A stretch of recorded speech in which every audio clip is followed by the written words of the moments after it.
नमस्कार, मैं हूं कशफी शमाल और आप देख रहे हैं सहारा समय का डिजिटल प्लेटफॉर्म।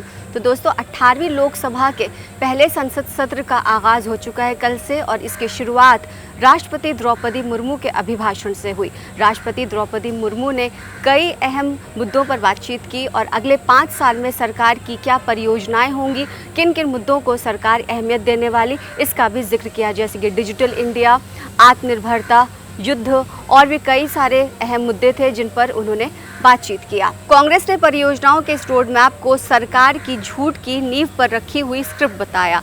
कांग्रेस महासचिव जयराम रमेश ने एक्स पर पोस्ट किया कि जब राष्ट्रपति मुर्मू अभिभाषण दे रही थी तो उस वक्त प्रधानमंत्री मोदी को कई बार दिखाया गया था और राहुल गांधी को उनके मुकाबले में बेहद कम दिखाया गया। अभिभाषण के दौरान कांग्रेस ने काफ़ी ज़्यादा हंगामा किया और केंद्र सरकार को घेरने की कोशिश की। वहीं जयराम रमेश ने एक शिकायत ये किया कि संसद टीवी ने कई बार, बहुत बार प्रधानमंत्री मोदी को दिखाया और राहुल गांधी को उनके मुकाबले में कम दिखाया गया। जयराम रमेश ने पोस्ट में लिखा कि 51 मिनट के राष्ट्रपति के संबोधन में किसको कितनी बार दिखाया गया। नेता सदन नरेंद्र मोदी को 73 बार तक दिखाया गया।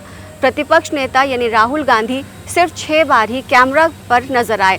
सरकार को 108 बार दिखाया गया, विपक्ष को सिर्फ 18 बार ही दिखाया गया। राष्ट्रपति मुर्मू ने 1975 के आपातकाल का जिक्र किया और इसे संविधान पर सीधा हमला और सबसे बड़ा काला अध्याय भी बताया।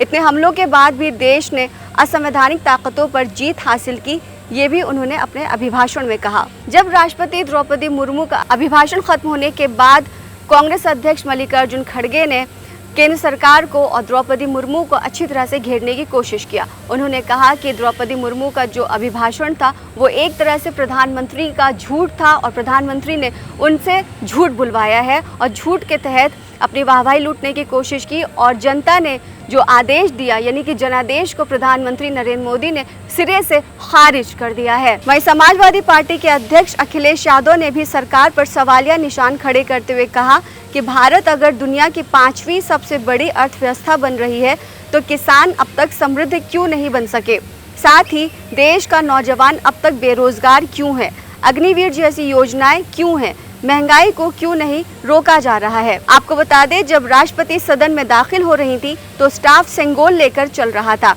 इस पर भी समाजवादी पार्टी ने घेरते हुए कहा कि सेंगोल राजा का डंडा है और इसको भी हटाने की मांग की। राष्ट्रपति मुर्मू ने अगले 5 साल के रोड मैप का जिक्र किया। 5 सालों में कौन कौन सी परियोजनाओं को अहमियत दी जाएगी उसके बारे में बातचीत की, लेकिन उसके बाद उन्होंने इस अपने अभिभाषण में पिछले 10 साल में केंद्र सरकार ने और ख़ासकर नरेंद्र मोदी का क्या कंट्रीब्यूशन था उसके बारे में बातचीत की। उन्होंने रिफॉर्म, परफॉर्म और ट्रांसफॉर्म का जिक्र करते हुए कहा कि भारत पहले 11वीं सबसे बड़ी अर्थव्यवस्था था दुनिया में, लेकिन अब वो धीरे धीरे 5वें पायदान पर आ चुका है और अब हम 3रे पायदान पर उसको लाने की कोशिश कर रहे हैं। इसके साथ ही द्रौपदी मुर्मू ने आने वाले 5 साल का रोड मैप रखा, किन किन परियोजनाओं पर काम होना इसका जिक्र किया, लेकिन साथ ही साथ उन्होंने गुजरे 10 सालों की भी बातचीत किया। 10 साल में सरकार ने क्या क्या हासिल किया, देश हित में कौन कौन से काम किए गए, इसके बारे में भी उन्होंने कहा और ये कहा कि हम रिफॉर्म, परफॉर्म और ट्रांसफॉर्म की जो नीति है उसको अपनाते हुए हमने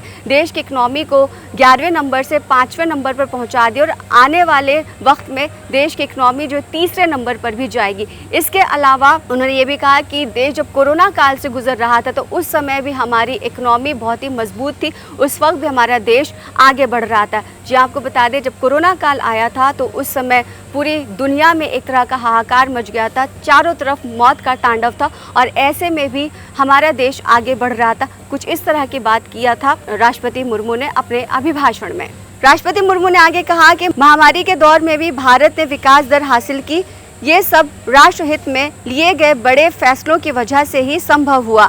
आज भारत अकेले ही दुनिया की ग्रोथ में 15% का योगदान दे रहा है। अब मेरी सरकार भारत को विश्व की 3री नंबर की इकनॉमी बनाने में जुटी हुई है। इस लक्ष्य की प्राप्ति विकसित भारत की नींव को भी मजबूत करने का काम करेगी। अभिभाषण के बाद केंद्र सरकार को पूरी तरह से घेरा गया। कांग्रेस ने इसको पूरी तरह से स्क्रिप्ट बताया जो कि नरेंद्र मोदी ने राष्ट्रपति मुर्मू को लिख करके दी थी। ताज़ा अपडेट्स के लिए बने रहिए सहारा समय डिजिटल के साथ।